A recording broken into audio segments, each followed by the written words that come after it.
Good morning, YouTube. This is Chef Tim with the Prepared Chef. I wanted to explain to you what I'm making for work today for our residents. One of the items is beef stew, and I wanted to explain how these items can be preparedness items. So you got your potatoes, peas, carrots.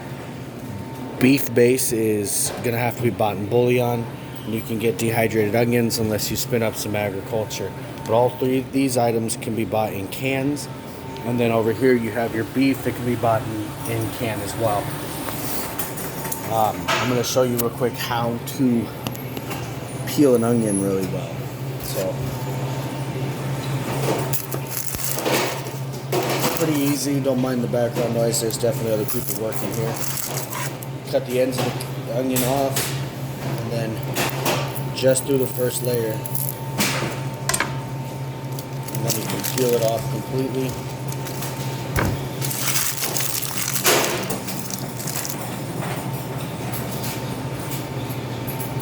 And then I need to dice these, so we'll get this going. There's natural grains to the onion. You don't go all the way through.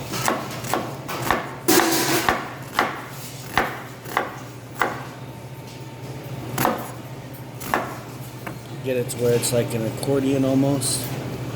You don't go all the way through. This back end is not cut at all. And then it'll dice itself.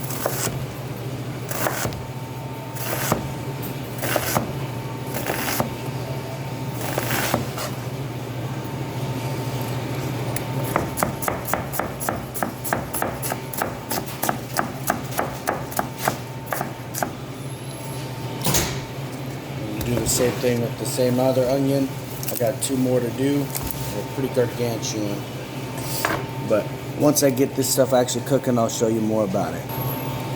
We'll do it one more time for you.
Very quick and easy, and will not cause you to cry unless you're cutting a bunch of them.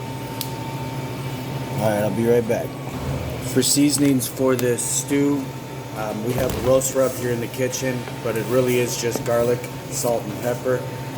Keep it basic, and it's usually pretty flavorful. Celery is pretty basic, pretty easy.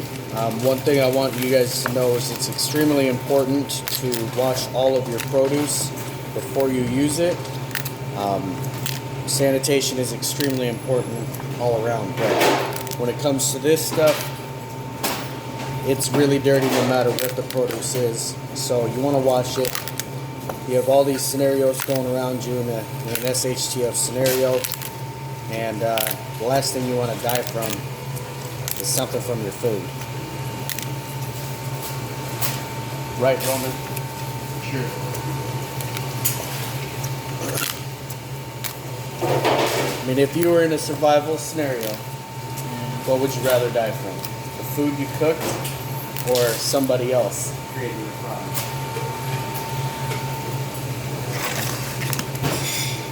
Sure would suck to die from your food, wouldn't it? Just because you didn't clean it right?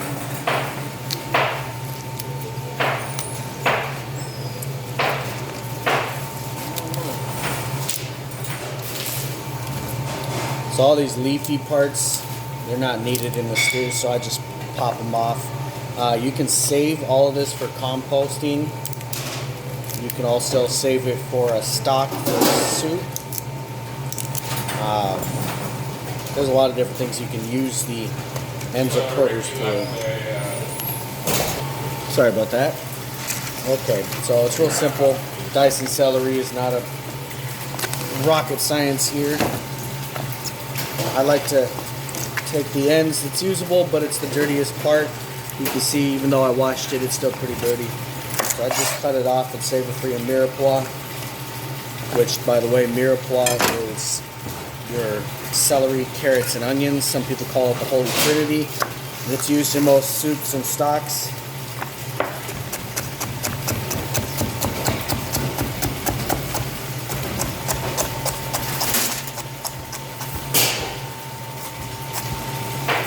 Get it all diced up.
Speed this up a bit.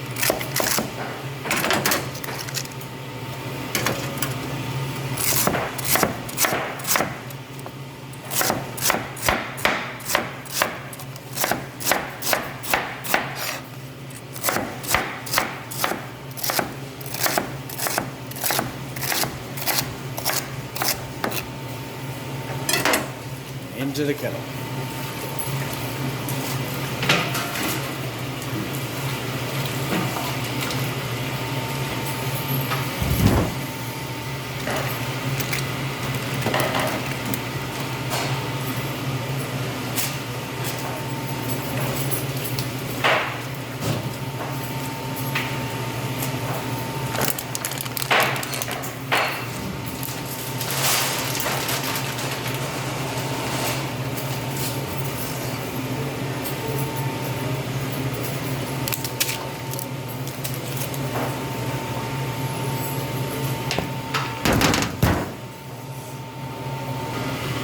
So now I will take a moment to show you how to sharpen a knife. It is a little bit easier on one of these. This is called a tri-stone. You want to find your coarsest side. It's already got mineral oil in it. This would be the mineral oil we use. Sharpening stone oil. A little bit goes a long way. But you want to take your knife, 45-degree angle. Get all the food items off of it first. And you just run it.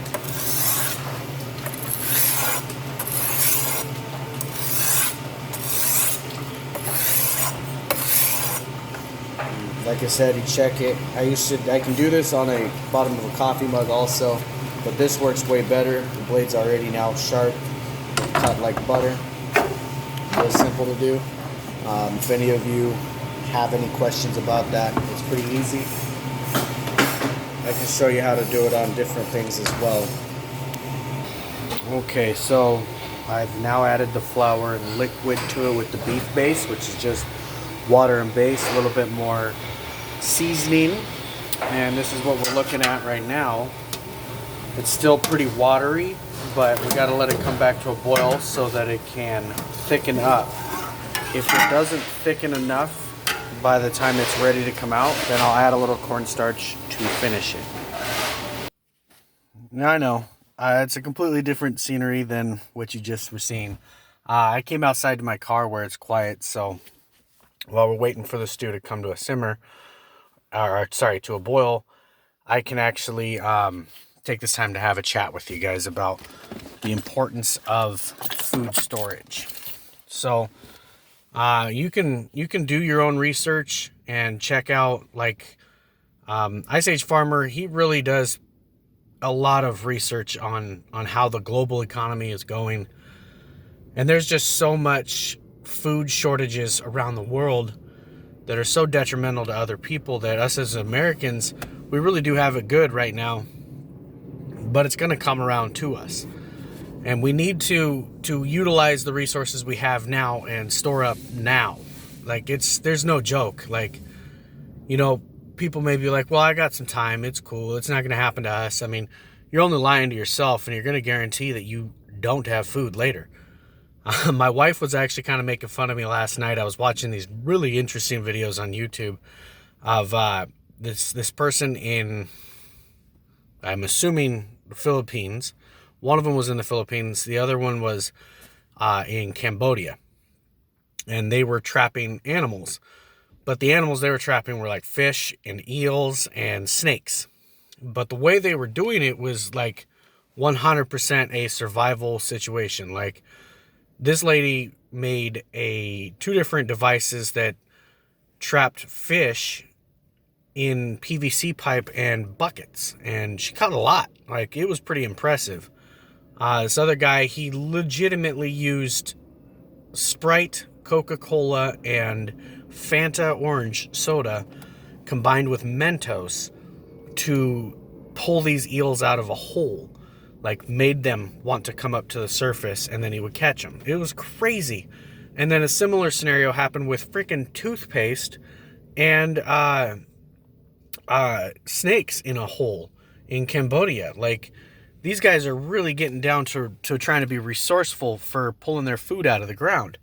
Now, to try and equate how we have it here, it's hard to even fathom that can be a possibility or a reality for us. Maybe not so much the resource, the toothpaste and whatnot they're using, but to have to survive like that, to have to pull the food out of the ground, food that we wouldn't even consider eating. So I strongly emphasize that you guys get out there and start really, really, really taking preparedness seriously on all the spectrums of preparedness. You know, I really focused a lot on food. And it's getting to a point where I'm running out of space in my home, and we're going to have to find a new home, which is perfect because we need a new home. We need a bigger spot. But with that comes more responsibility, more required investment, all these things that our economy is currently making things go the other direction. here in Washington, it's stupid expensive to live. Like, it really upsets me. I live in a 720 square foot apartment, 2-bedroom apartment, and I pay $1,000 right now. That's still $300 less than the market for the area. And they're going to raise it to $1,500 by the end of it. It's insane. And so when it comes right down to it, the brass tacks of it is that we need to be preparing now. We need to be doing the things now. We need to be getting everything together now so that we can help others later, let alone keep ourselves alive through the hard times. I'm gonna not so much rant now anymore on that. It's just I really want to emphasize the seriousness of it. This season we're in, the sun itself is in a solar minimum. Some are saying it's a grand solar minimum, which what that means is that it's going to be a longer period of time where things are colder and wetter. Not as much sunlight heating places and things up. So with that being said, what that means is that our crops are already being more affected by it. And this next growth season is going to be detrimental. So if you haven't started practicing your growing of any kind, do so with whatever space you have. I mean, if folks can grow weed in a closet, you can grow food in your closet. I mean, there's ways. You just have to be willing to do it. I'm actually going to utilize my back balcony, which we've legitimately avoided like the plague because it's so sketchy, for lack of better terms. But I'm going to do what we did when I was a kid and actually take tires and put Tegro in them and plant potatoes in them and see how that goes. You know, I'm going to really start just trying until God allows us to move to another place. That's what we get. So I'm going to quit ranting now, and I really hope that I've drove the point home for you guys that it is really serious to put up food, things that are going to keep you alive. Water is actually a lot harder to put up than people think when you have limited space because it takes up so much space. But there's a lot of necessity for water. There's more necessity for water than there is food because you need water to clean yourself, you need water to sanitize your food, and you need water to eat and cook. You know, it's crazy, let alone water to grow your food. Water is like the staple of staples, so get it while the getting's good. All right, I'll be back when we check out this stew and see how it's finishing up. Okay, so this stew is definitely boiling. It's not thick enough. So what I have here is a lot of cornstarch slurry. Cornstarch slurry is a binding agent just like a roux. It will actually thicken your items. If you guys are gluten-free, then that would be the way to go. In a SHTF scenario, a cornstarch can be used for many, many, many things. As you can see, it thickened it up really quick. There's two kinds of massages you can get. My coworker's funny. Well, you can definitely see it's raw and uncut. So this is now nice and stewy. And it's time to pan it up. I hope you guys had fun. God bless.